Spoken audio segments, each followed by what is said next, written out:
सुप्रभात बच्चों। आज मैं वार्षिक माध्यमिक परीक्षा के में जो सवाल आते हैं 18 नंबर के, उनसे संबंधित एक एक पाठ को लेते हुए मैं कुछ प्रश्नों को आपके सामने रख रही हूं।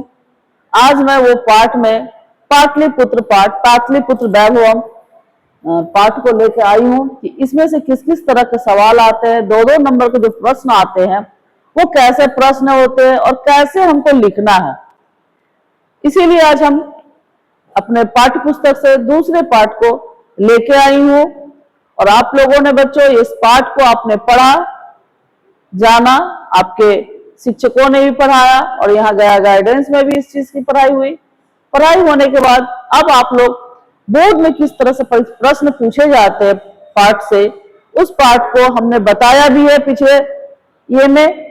वो सवाल जो 16 नंबर के जो सवाल आते हैं, 8 सवाल जो आते हैं 16 नंबर के, उसी सवाल के विषय में आज हम विस्तृत रूप से चर्चा कर रहे हैं कि पाठ से हमारा किस किस तरह का सवाल आता है, वो सवालों की हम बच्चों चर्चा करेंगे।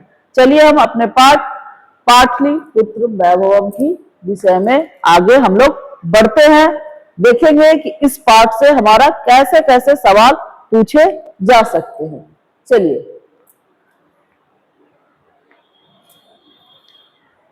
ये रहा हमारा सवाल और ये सवाल 2 नंबर का रहता है बच्चों। 2 नंबर का सवाल है। सवाल हमारा पूछता है पाटलिपुत्र के वैभव पर प्रकाश डाले। ठीक है, तो ये सवाल जो है आपको पाटलिपुत्र की विशेषताएं बतलानी है। तो पाटलिपुत्र की विशेषताएं हमने अपने पाठ में पढ़ा और देखिए बच्चों, हमने भी आपको कुछ आपके सहयोग के लिए कुछ बना दिए हैं, उसको आप लोग सुनिए बड़े से। प्राचीन काल से ही पाटलिपुत्र अपने वैभव परंपरा के लिए विख्यात रही है। ठीक है, ये आज नहीं ये विशेषता है, ये प्राचीन काल से ही ये अपने वैभव के लिए विख्यात है। विदेशी यात्री मेगास्थनीज ने अपने संस्मरण में, है ना, चंद्रगुप्त मौर्य की काल की शोभा और रक्षा की व्यवस्था अति उत्कृष्ट वर्णन किया। किसने किया है? तो मेगास्थनीज ने। ठीक है, ये भी बात हमको लिखनी है।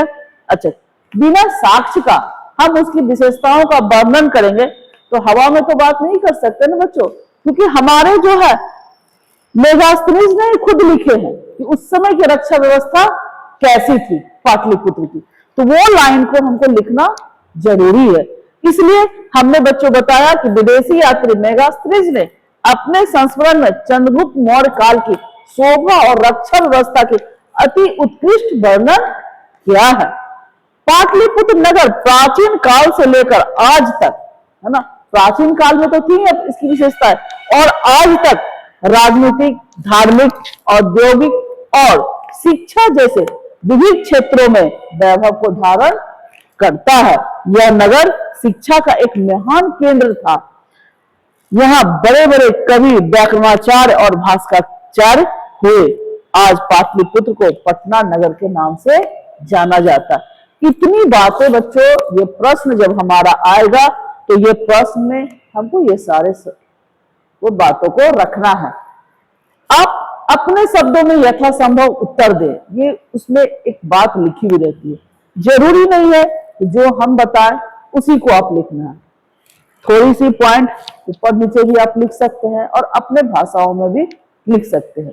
तो ये पाटलिपुत्र से ये बहुत ही महत्वपूर्ण ये प्रश्न है, 1 नंबर। उसके बाद फिर हम दूसरा प्रश्न में हम बच्चों जाते हैं। दूसरा प्रश्न है प्राचीन काल से पाटलिपुत्र कैसे नगर के रूप में प्रसिद्ध था या विख्यात था? इस नगर को कैसा रूप के विषय में व्याख्यात इसको किया जाता है? तो इसका है कि प्राचीन काल से ही पाटलिपुत्र गंगा के किनारे बसा हुआ प्रसिद्ध महानगर है। ये नगर जो है हमारे गंगा के किनारे बसा हुआ है। कवि दामोदर गुप्त के अनुसार यह क्या है? पृथ्वी पर बसे सब नगरों में श्रेष्ठ है। दामोदर गुप्त ने क्या कहा? ये जो नगर है, पृथ्वी पर जितने नगर बसे हुए सब में हमारा पृथ्वी क्या है?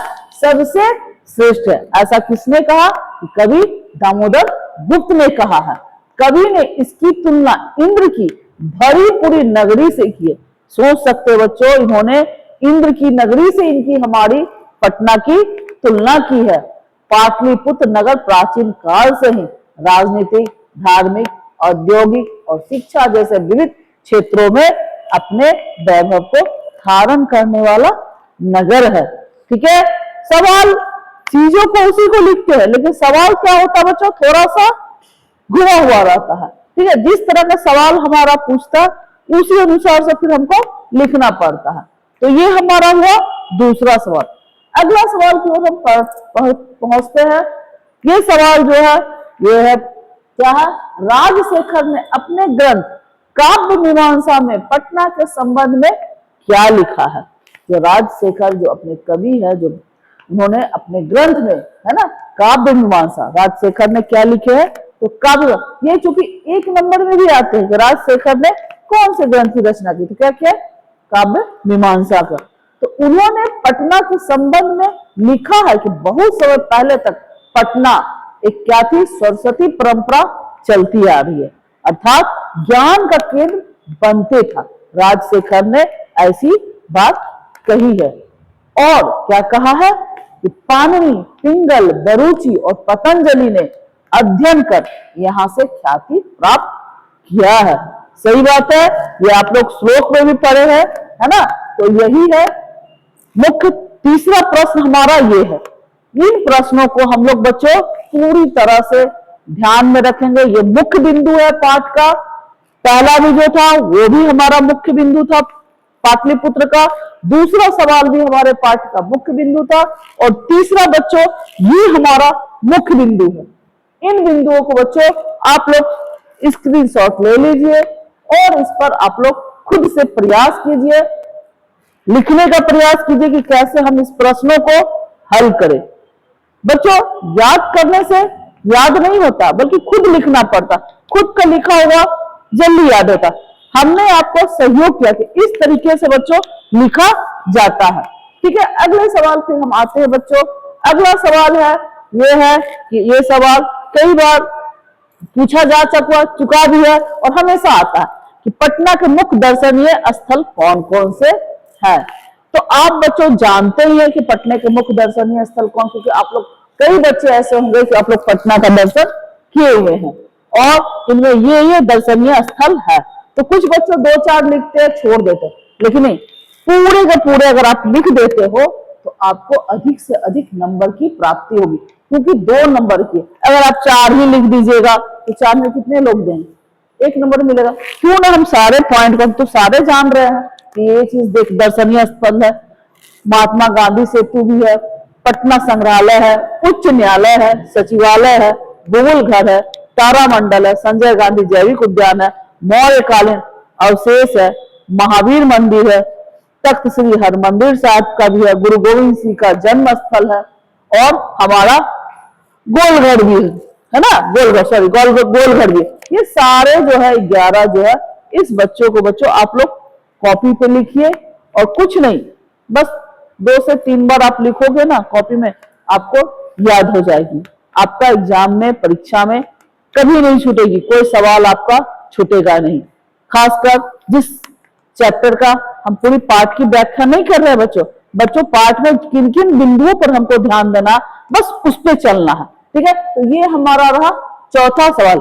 इस तरह ये मेरा चौथा पॉइंट है, इस पॉइंट को हमको देखना है। अब हम आते हैं सवाल पे बच्चों। अगला सवाल है प्रश्न 5 कि पटना में आने वाले विदेशी यात्रियों के नाम लिखिए। अभी आपने आगे भी 4 सवालों में देखे, उसमें भी आपने देखा कि कौन कौन से विदेशी यात्री है ना। पाठों में भी आपने पढ़े, और हमको जो जो विदेशी यात्री हमारे पटना में आए हैं, पहले हम लोग लिखेंगे कि पटना में आने वाले विदेशी यात्रियों निम्नांकित है ना।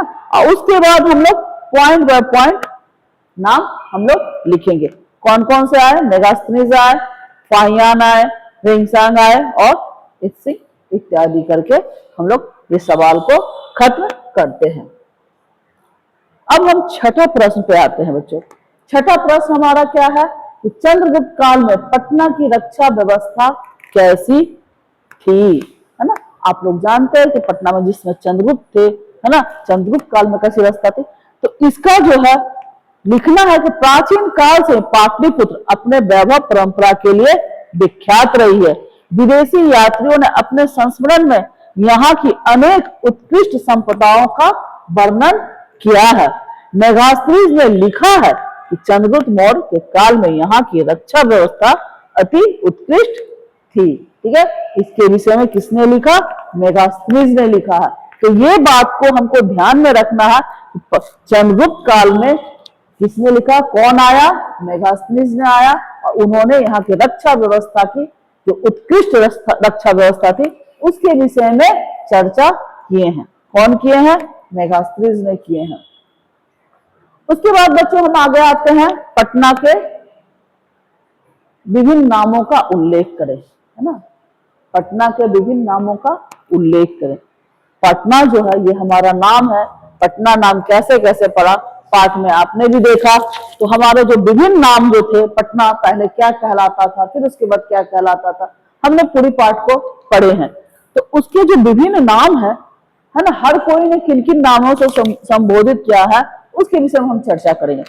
उत्तर क्या है हमारा? दामोदर गुप्त नामक कवि ने इसे इंद्रपुरी को भी कम आंकने वाला, है ना, दामोदर गुप्त ने क्या कहा कि इंद्रपुरी को भी कम आंकने वाला धरती के तिलक, ठीक है, मही तिल का इन्होंने कहा है कि धरती के तिलक है, और तो और इंद्रपुरी भी इसके समान नहीं है, इतना खूबसूरत हमारा पटना। किसने कहा? दामोदर गुप्त ने कहा।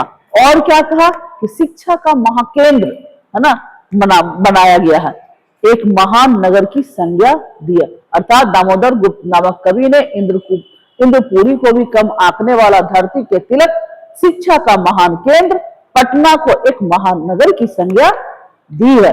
आगे प्राचीन संस्कृत ग्रंथों में इसे पाटलिग्राम, पाटलिपुत्र, पुष्पपुर, कुसुमपुर आदि नामों से उल्लेखित किया गया है ना, उल्लेखित किया गया है, यानी इस सारे नामों से उनको पुकारा गया है। ये हमारा है पटना के विभिन्न नाम। तो विभिन्न नाम क्या कैसे है बच्चों? हमारा विभिन्न नाम है पाटलिग्राम, पाटलिपुत्र, पुष्पपुर, कुसुमपुर आदि नामों से लिखा गया है। आगे चलते हैं बच्चों। आगे मेरा 8वां सवाल है। यह सवाल है कि किन किन विदेशी यात्रियों ने अपने संस्मरण ग्रंथों में पटना का वर्णन किया है? विदेशी यात्रियों ने किन किन विदेशी यात्रियों ने? यूनान के राजदूत मेगास्थनीज ने अपने संस्मरण ग्रंथ में चंद्रगुप्त मौर्य की कालीन की पटना की शोभा एवं उत्तम रक्षा व्यवस्था की चर्चा की है। अभी इसके विषय में कुछ देर इसी तरह का सवाल था, लेकिन क्या है बच्चों, वही सवाल रहता, लेकिन थोड़ा सा घुमा हुआ रहता। तो जिस तरह का सवाल रहता उस तरह से हम लोग आंसर को देते हैं। तो क्या है? यूनान के राजदूत मेगास्थनीज ने अपने संस्मरण ग्रंथ में चंद्रगुप्त मौर्यकालीन पटना की शोभा एवं रक्षा व्यवस्था की चर्चा की है। इसके अतिरिक्त फाहियान, वेंगसान एवं इत्सिंग आदि विदेशी यात्रियों ने भी अपने अपने ग्रंथों में पाटलिपुत्र की चर्चा की है। ठीक है बच्चों, अब ये हमारा खत्म होती है सवाल। ये सवाल मुख्य रूप से इस चैप्टर में इतना ही सवाल पूछा जाता है। ये हमारे मुख्य बिंदु कह लीजिए बच्चों, या फिर ये सवाल कहिए। लेकिन ये सवाल जो है बच्चों आपको याद करने से याद होता नहीं है, बल्कि आप समझ की जरूरत है। आप समझिए, समझते हुए अपने कॉपी पे कम से कम 3 बार जरूर आप गृह कार्य में लिखिए, इस प्रश्नों को लिखिए, उतारिए एक आध बार। तीसरी बात, आप स्वयं से लिखने की कोशिश कीजिए। खुद ब खुद इन प्रश्नों का उत्तर आप देने लायक हो जाएंगे। जब ये सवाल, इतने सवाल, जब 8 प्रश्नों का उत्तर देने लायक आप हो जाइएगा, तो इस चैप्टर से कहीं से भी आपको वार्षिक माध्यमिक परीक्षा 2027 में पूछे जाने वाली, इससे बाहर आपको क्वेश्चन नहीं आएगा। और आशा है कि आप इस चैप्टर से कोई भी सवाल आपका छूटेगा नहीं। बस इस बिंदुओं पर बच्चों आप ध्यान दीजिए। धन्यवाद बच्चों। इसी के साथ